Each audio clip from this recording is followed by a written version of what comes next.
for all things Halloween. This is hauntformer, and I gotta be honest, I'm getting pretty good at the corpsing thing, if I do say so myself. I've done previous videos where I've corpsed skeletons, so you can check out those if you want to, but I'll kind of re-explain it in this video too. Basically, I ordered a mermaid skeleton and corpseified it. Now, these mermaid skeletons come in all different sizes. There's like little small ones, there's life-size huge ones. I went for one in the middle to kind of still give that fantastical feeling, but also to keep it big enough so you could actually see it. You'll see in the video, just hang tight. Let's jump into the Dead Mermaid.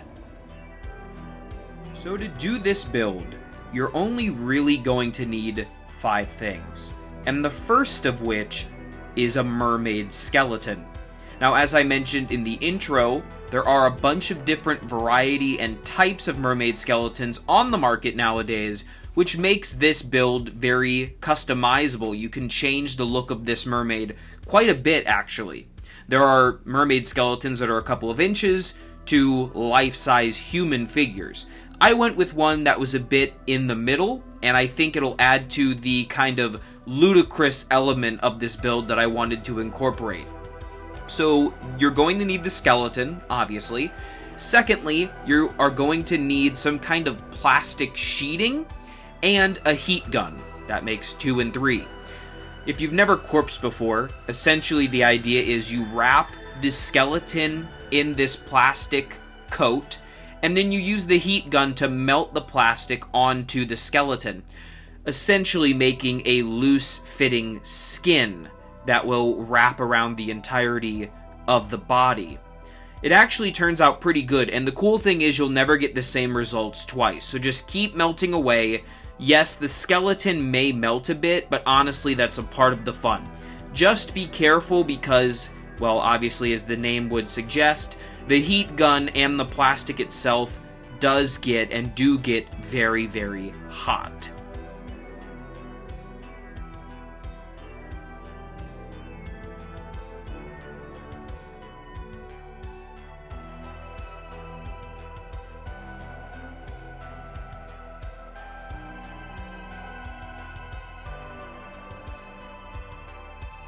Once you melt all of the plastic onto the skeleton, then you will get down to the final 2 ingredients to this grotesque puzzle.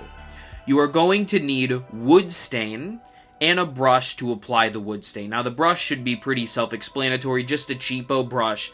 Wood stain is a type of very thin paint that is very watery and is, as the name suggests, very stainy. So be careful not to get it on yourself or on your clothes.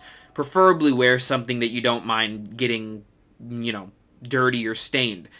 Now, there are a lot of different types of wood stain. Usually they're very brown in color, and I've done brown corpses before. But for this build, I wanted this to look like a wetter, more slimy, grotesque, maybe a little gorier of a mermaid. So I went with this kind of red stain, and I think the results were really great.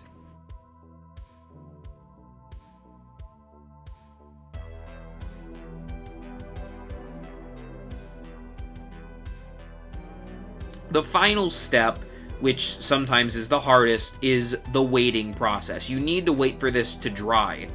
Now, because of the ingredients I used for this particular skeleton corpse, it took a long time to dry, and actually, to this day, I made this a month maybe ago, it still is a little sticky to touch, but the good news is we're not going to be interacting with this too much. It's going to be hanging out in Port Chum, and that's really all I need it for. But you don't have to just corpse a mermaid skeleton if that's not what you're doing for your haunt. You can corpse a normal skeleton. I've seen werewolf skeletons out there, Frankenstein monster skeletons. The possibilities are endless, so if you do this corpsing technique on your own skeleton or a skeleton animal, please send me a picture. I would love to see how your project turns out. There you go, everyone. The mermaid skeleton. Thank you all so very much for watching. Hey, Port Chum is coming along really well so far. I'm so excited for you to see it. Don't forget to subscribe, not just for Port Chum and haunt-related stuff, but for my entire Halloween marathon starting in October. You won't want to miss it. Remember, for all things Halloween, this is Hauntformer.